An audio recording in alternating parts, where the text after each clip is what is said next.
নাম হ'ল কপালভাতি প্ৰণাম। সিদিনা দেখুৱাইছোঁ পেটৰ যিকোনো সমস্যাৰ কাৰণে, কিন্তু হাৰ্ট আৰু বিপি যাৰ বেছি আছে সি খুব ধীৰে ধীৰে কৰিব লাগে।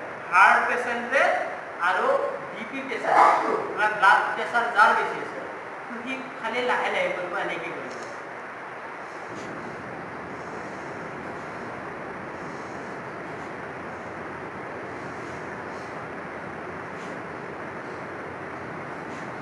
আৰু যাৰ নাই, যাৰ ডায়েবেটিছ আছে, গেষ্ট্ৰিকৰ প্ৰব্লেম আছে, গেছ, ডায়েবেটিছ, কেঞ্চাৰ,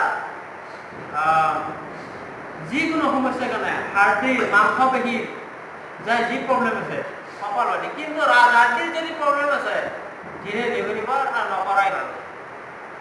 ৰাজহাতীৰ স্প্লিট ডিস্কত যদি স্প্লিট ডিস্ক থাকে বা কমৰটো খুব বিষ থাকে কপালত, তেতিয়া কপালভাতি নকৰাই ভাল।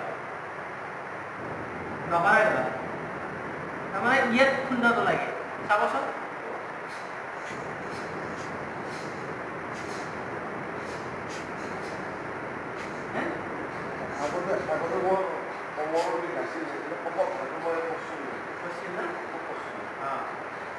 লাহে লাহে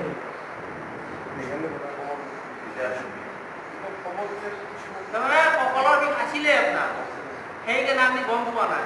এইটো কৰাৰ লগে লগে বাঢ়ি গৈছে, হা। কিন্তু কৰিব পাৰিব, যেতিয়া আসনকেইটা ঠিক হৈ যাব তাৰপিছত কপালভাতি কৰা আপোনাৰ অসুবিধা নাই। কৰাৰ পিছত ৰেষ্ট 100 নহয় 300 বাৰ কৰিব লাগিব আমাৰ নিয়ম মতে। কপালভাতি চাওকচোন। নাই এই তেখেতৰ হোৱা নাই, চাওক আগে চাই ল'ব। আমি সিদিনা এনেকৈ খুজিছিলোঁ,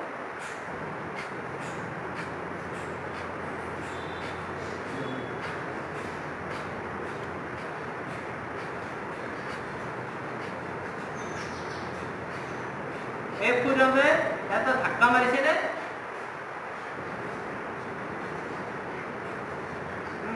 এতিয়া মুখখন বন্ধ কৰি নাকেৰে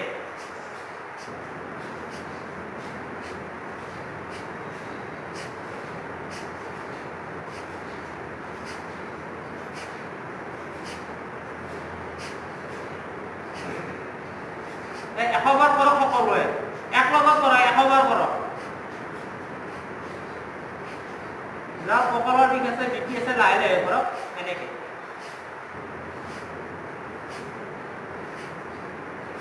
বিশ বাৰ কৰিলে হ'ব। 2 ছেকেণ্ডত একবাৰ, আৰু যাৰ নাই সি 1 ছেকেণ্ডত একবাৰ।